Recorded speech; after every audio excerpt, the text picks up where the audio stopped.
മക്കളെ വരി നമുക്കിന്ന് ഒരു 4 മണി പലഹാരം ഉണ്ടാക്കാം കട്ടൻ്റെ കൂടെ കഴിക്കാൻ വേണ്ടിയിട്ട്. ഇത് തിരുവനന്തപുരം സൈഡിൽ തട്ടുകടകളിൽ ഈ പലഹാരം ഉണ്ടാവും. ഇത് അലവാങ്കെന്നാണ് ഈ പലഹാരത്തിൻ്റെ പേര്. അതിന് വേണ്ടി നമ്മൾ ഗോതമ്പ് മാവ് എടുത്തിട്ടുണ്ട്. ഇതെങ്ങനെ ചെയ്യണമെന്ന് നമുക്ക് നോക്കാം. മാവ് എടുത്തിട്ടുണ്ട്. ഈ ഗ്ലാസ്സിന് ഞാൻ 2 ഗ്ലാസ് മാവ് എടുത്തിട്ടുണ്ട്. ചെറിയ ഗ്ലാസ്സിന് ഞാൻ ചേരുവകകൾ, ഒരു വലിയ ഉള്ളി ഞാൻ ചെറുതായിട്ട് അരിഞ്ഞ് വെച്ചിട്ടുണ്ട്. 2 എരിവിന് പച്ചമുളക്, എരിവുള്ള പച്ചമുളകാണ് 2 ഇട്ടിട്ടുണ്ട്. എരി കൂടുതൽ വേണമെങ്കിൽ നിങ്ങൾക്ക് ഒരു മുളക് കൂടെ ചേർക്കാം. ഇതിൽ മുളക് പൊടി നമ്മൾ ചേർക്കണില്ല, പച്ചമുളക് മാത്രമാണ് ഇതിന് ചേർക്കുന്നത്.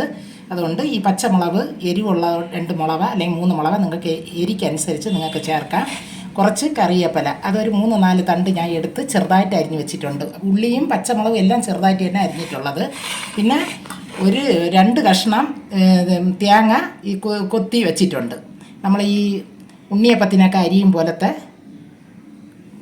തേങ്ങ ഇതേപോലെ അരിഞ്ഞെടുത്ത് വെച്ചിട്ടുണ്ട്. പിന്നെ ഒരു കഷ്ണം ഇഞ്ചി ചെറുതായിട്ട് അരിഞ്ഞെടുത്തിട്ടുണ്ട്. ഒരു 1/4 ടീസ്പൂൺ കണക്കാക്കി ഉപ്പ് ചേർക്കണ്.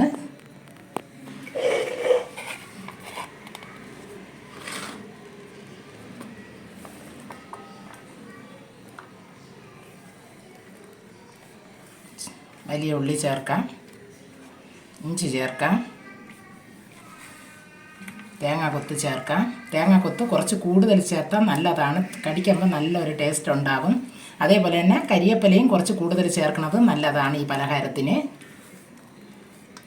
പിന്നെ പച്ചമുളക് ചെറുതായിട്ട് അരിഞ്ഞത്. ഞാൻ ഇതേ ഗ്ലാസ്സിൽ തന്നെ വെള്ളം എടുത്തിട്ടുണ്ട്. ഒഴിച്ച് കുഴച്ചെടുക്കാം.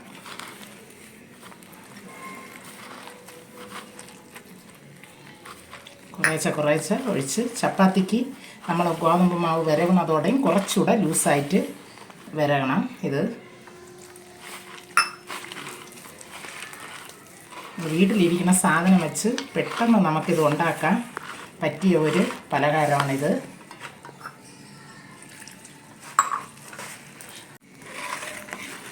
മാവ് കുഴച്ചെടുത്തിട്ടുണ്ട്. ചപ്പാത്തി മാവോടെയും കുറച്ചൊന്ന് ലൂസായിട്ട് നമ്മൾ കുഴച്ചെടുത്തിട്ടുണ്ട്. ഇത് മതി.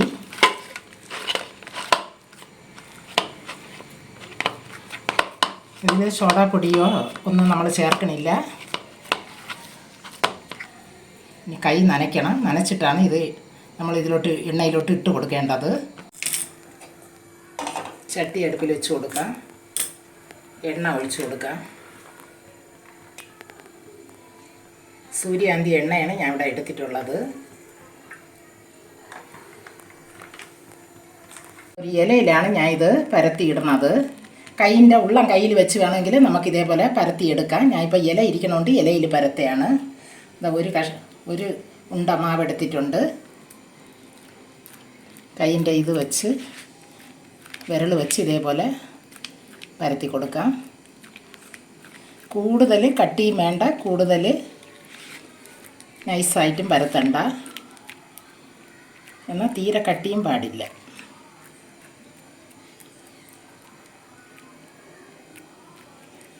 ഈ കണക്കാക്കി ഇട്ട് കൊടുക്കാം.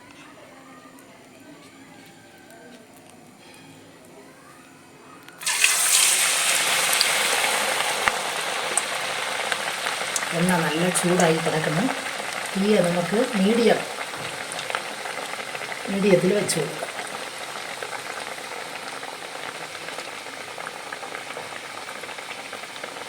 ഞാൻ 2 പരത്തി എടുത്തിട്ടുണ്ട്. 2 ഇട്ട് കൊടുക്കാം.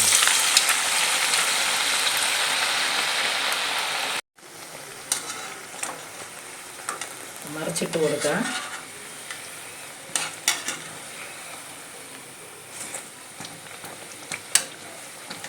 നല്ല ചുവന്ന് ഒരു പൊന്നിൻ്റെ കളറിൽ ഇത് വെന്ത് നല്ല അകമൊക്കെ നല്ല മുരിഞ്ഞ് കിട്ടണം ഈ പലഹാരം.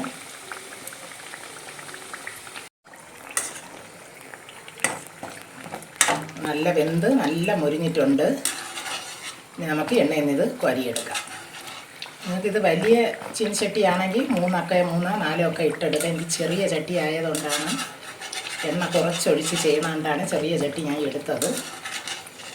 അതുകൊണ്ടാണ് 2 ഞാൻ ഇട്ടെടുക്കുന്നത്.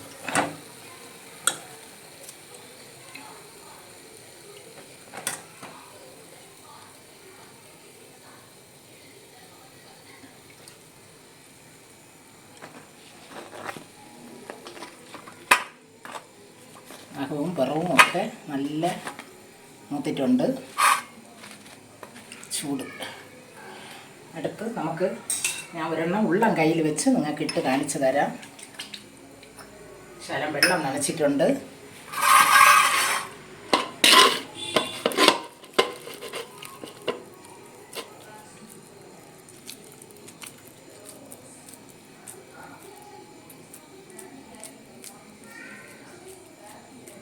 ഇല്ലെങ്കിൽ ഏതെങ്കിലും പാൽ കവറോ എണ്ണ വാങ്ങണ കവറോ അതായിരുന്നാലും നമുക്ക് എടുത്ത് അത് ഇതേപോലെ പരത്തിയെടുക്കാം. ഷേപ്പാക്കി എടുക്കണം.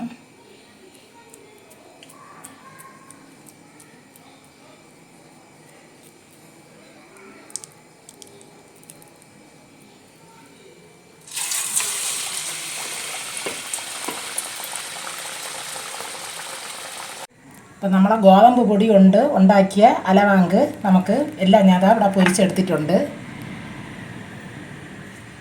ഇത് നമുക്ക് പാത്രത്തിലോട്ട് എടുത്ത് വയ്ക്കാം. 2 ചെറിയ ഗ്ലാസ്സിനാണ് ഗോതമ്പ് മാവ് ഞാൻ എടുത്തത്. നല്ലൊരു ടേസ്റ്റാണ്. തേങ്ങയൊക്കെ ഇട്ടിരിക്കുന്ന, പച്ചമുളക്, ഇഞ്ചി, കരിയേപ്പില എല്ലാം ഇട്ടിരിക്കുന്ന നല്ലൊരു ടേസ്റ്റായിട്ടുള്ള പലഹാരമാണ് ഇത്. പെട്ടെന്ന് ചെയ്യാം. ഒരു 15-20 മിനിറ്റ് കൊണ്ട് നമുക്ക് റെഡിയാക്കാം. അങ്ങനെ ഒരു പലഹാരമാണ് ഇത്. ഇതിൻ്റെ കൂടെ നല്ല ഒരു ഏലക്ക ഉണ്ടാക്കിയ ഒരു കട്ടനും കൂടെ ഞാൻ ഇട്ടിട്ടുണ്ട് ഇതിൻ്റെ കൂടെ കഴിക്കാൻ. അപ്പോൾ ഇതേപോലെ നിങ്ങളെ വീട്ടിൽ ഇതൊക്കെ ഉണ്ടാക്കി നോക്കണം മക്കളെ. നിങ്ങൾക്കിത് ഈ വീഡിയോ ഇഷ്ടപ്പെട്ടെന്ന് ഞാൻ വിചാരിക്കണ. നല്ലൊരു റെസിപ്പിയാണ് ഞാൻ ചെയ്ത് കാണിച്ചിട്ടുള്ളത്. നിങ്ങൾക്ക് എനിക്ക് ലൈക്കും ഷെയറും ബെൽബട്ടനും ഒക്കെ അമർത്തി സപ്പോർട്ടൊക്കെ ചെയ്യും മക്കളെ. കാണുന്നവർ ഇനി ഒരു വീഡിയോ ആയിട്ട് വരും. ബൈ മക്കളെ.